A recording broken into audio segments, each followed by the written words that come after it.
Olá, galera! Vamos fazer o estudo agora da classificação dos vegetais. Tá? Os vegetais, como nós já fizemos na nossa primeira aula, nossa primeira parte, agora é a segunda parte do estudo dos vegetais, nós vamos ver como é que os vegetais são classificados na escala taxonômica. Vou chamar aqui o nosso slide.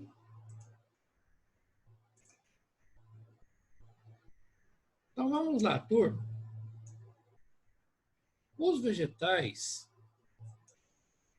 eles, assim como todos os outros seres vivos, eles apresentam uma classificação básica.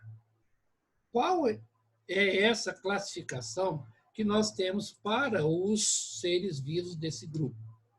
Primeiro, todos os vegetais vão pertencer ao reino Plant. Então, toda vez que você tiver aí de frente aí uma fruta, uma verdura, uma planta, todos esses seres vivos vão pertencer ao grupo dos vegetais. Mas esse vegetal, esses grupos de vegetais vão apresentar semelhanças e diferenças. É onde que nós vamos fazer essa classificação dos grupos de vegetais. Então, se alguém perguntar para você assim, como eu posso caracterizar, como é que eu posso classificar um vegetal? Então, o vegetal ele tem a sua importância. Primeiro, o vegetal é a base da cadeia alimentar. Então, todos os seres vivos, animais principalmente, são dependentes dos nutrientes presentes nos vegetais. Então, uma das grandes importâncias dos vegetais é que ele é a base da cadeia alimentar. Vamos ver mais? Característica desses vegetais. Primeiro, todo vegetal ele é formado por célula específica, que é a célula vegetal. Então, essa célula vegetal ela vai apresentar núcleo, daí nós chamamos de células eucariões, porque vai apresentar um núcleo organizado. Eles são seres autótrofos porque eles produzem seu próprio alimento através de uma reação chamada de fotossíntese. Daí seria a base da cadeia alimentar. Então, a base da cadeia alimentar se refere principalmente à produção de carboidratos, que é uma das principais funções da fotossíntese, e também a produção de oxigênio. Outra, eles são seres pluricelular, não existe vegetal unicelular, todos os vegetais são pluricelulares, e eles são formados por células próprias, como é o caso das células da célula vegetal, que nós vamos reconhecer a partir da presença do vacúolo, do cloroplasto e da parede celular, que é formada de celulose. Essas estruturas aqui são exclusivas de células vegetais. Lembrando a vocês da última aula, quais são as principais estruturas dos vegetais, ou seja, um órgão. Vamos tomar aqui como exemplo as angiospermas, que é o vegetal completo. Então, o vegetal ele é formado pela raiz, pelo caule, pela folha, pela flor, pelo fruto e lá dentro do fruto as sementes. Então, essas 6 estruturas são as estruturas básicas de um vegetal. Todos os vegetais vão apresentar essas estruturas? Não. Aí é que está a diferença para a classificação dos grupos de vegetais.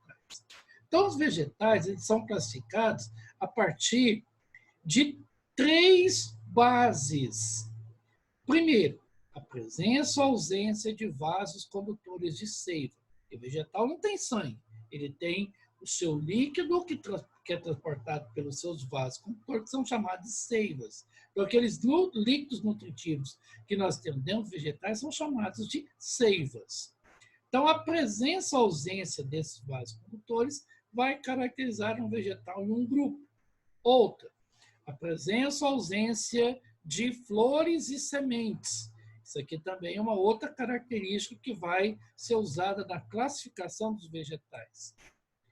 E também a presença ou ausência de frutos. A presença ou ausência de frutos também é uma característica diferencial para a classificação vegetal. Então, vamos lá? Então, nós temos aqui um cladograma esquemático mostrando os 4 grupos de vegetais. Espera aí, essas daqui tem 5. Acontece que esse primeiro grupo, as algas, eles não são classificados mais como vegetais. Eles eram classificados porque tinham as características iniciais dos vegetais, mas eles não têm tecidos. As algas, elas não têm estruturas, órgãos próprios. Elas têm algas unicelulares, são classificadas lá no reino protista, mas as algas hoje não são classificadas mais como os vegetais.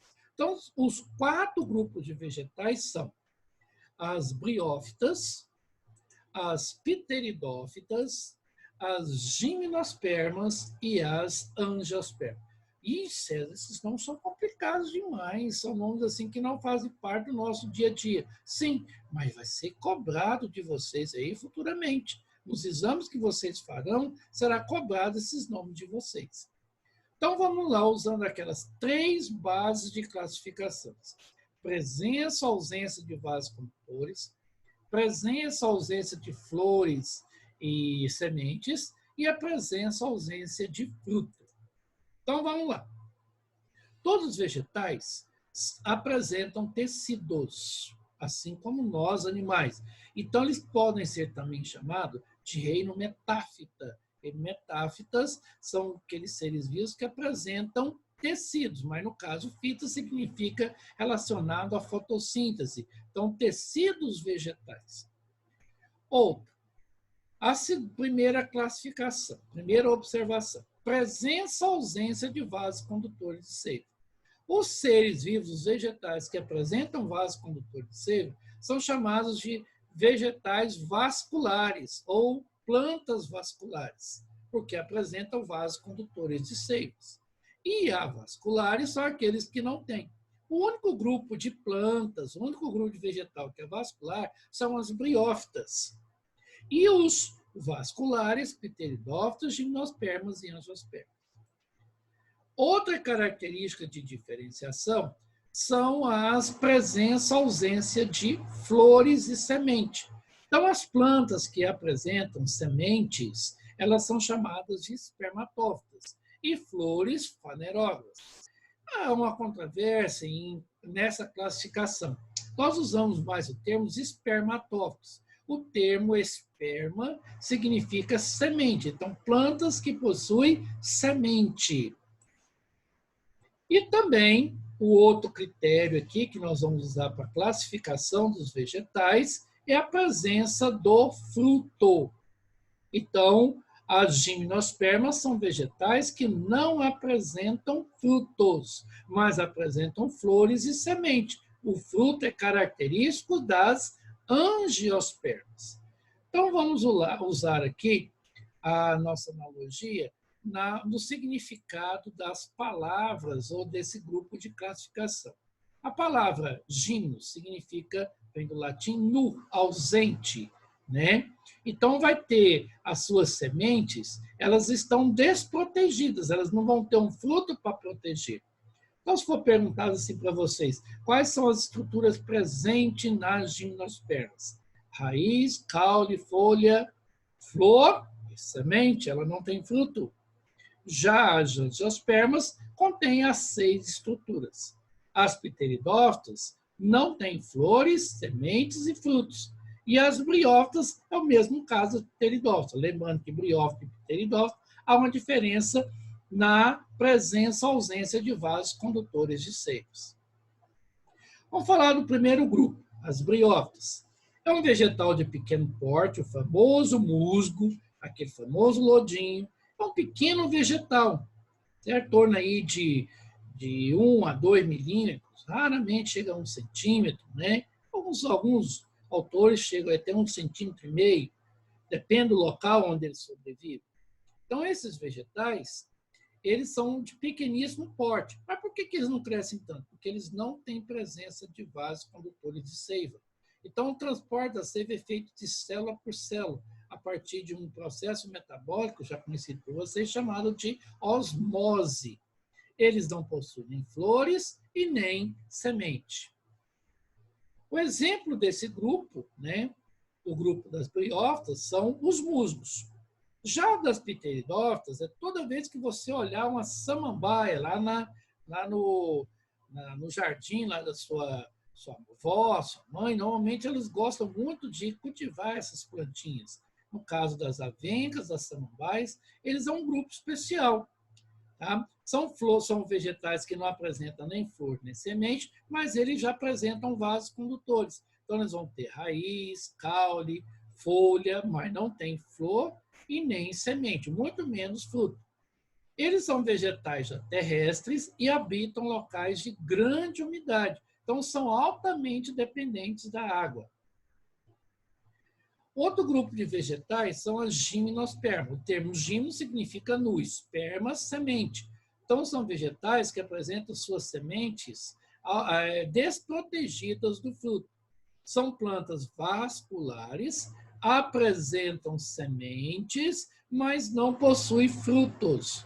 São vegetais de diversos portes, pode ser de pequeno, médio, grande porte. E exemplo que nós temos delas, as sequoias, que são presentes ali no bioma norte-americano, os pinheiros, principalmente nessas regiões mais frias, e aqui no Brasil, principalmente na região do Paraná e o norte de Santa Catarina, as araucárias, formando aí as florestas das araucárias, que vocês estudam muito bem aí na geografia. As angiospermas. O termo angios significa proteção, proteção do esperma, proteção da semente. Então, o que protege a semente é o fruto. Então, uma das características principais das angiospermas é a presença de frutos. Então, são vegetais completos, vão apresentar raiz, caule, flor, folha, flor, fruto e semente. Aí nós temos aqui as angiospermas, que são vegetais de diversos portes. Então, temos angiospermas de pequeno porte, médio porte e de grande porte. Então, nós vamos caracterizar as angiospermas de todos os vegetais que possuem frutos, apresentam flores, fruto e semente. Agora, umas curiosidades em relação à classificação de vegetais. Nós falamos lá no início que todos os vegetais são autótrofos, realizam fotossíntese. Então, eles não precisam de outro ser vivo para sobreviver. Eles mesmos já produzem seu próprio alimento. Mas existem alguns seres vivos que são um pouquinho diferentes. Como, por exemplo, as plantas carnívoras. Será que ela come carne igual a gente? Não. Come pequenos insetos, pequenos animais. Mas por que elas fazem isso? A mesma coisa vai acontecer, por exemplo, com as ervas de passarinho, né? Que alimentam de seivas de outros vegetais. Isso porque eles têm uma deficiência na sua nutrição. Então, eles precisam de um complemento de outros seres. No caso das plantas parasitas, das seivas que as plantas produzem. Isso aqui acaba matando a planta, tá? Também conhecido como erva de passarinho. E a Viloneia, né, que são um tipo de plantas carnívoras, né, na realidade, a grande maioria das alimentos insetos, devido à sua deficiência, mas todas elas realizam fotossíntese. Então, elas têm cloroplasto, elas vão ter clorofila, vão realizar fotossíntese. Ok? Então, pessoal, aí nós finalizamos a nossa parte, para quem mora aqui no Cerrado, né? Aqui é uma imagem do nosso pôr do sol do Cerrado. E fica aí para vocês um grande abraço e até a próxima aula de botânica, onde nós podemos procurar outros assuntos que nós vamos falar aí, por exemplo, na próxima aula de reprodução vegetal. Muito importante. Nós vamos falar a reprodução vegetal baseado principalmente nessa classificação.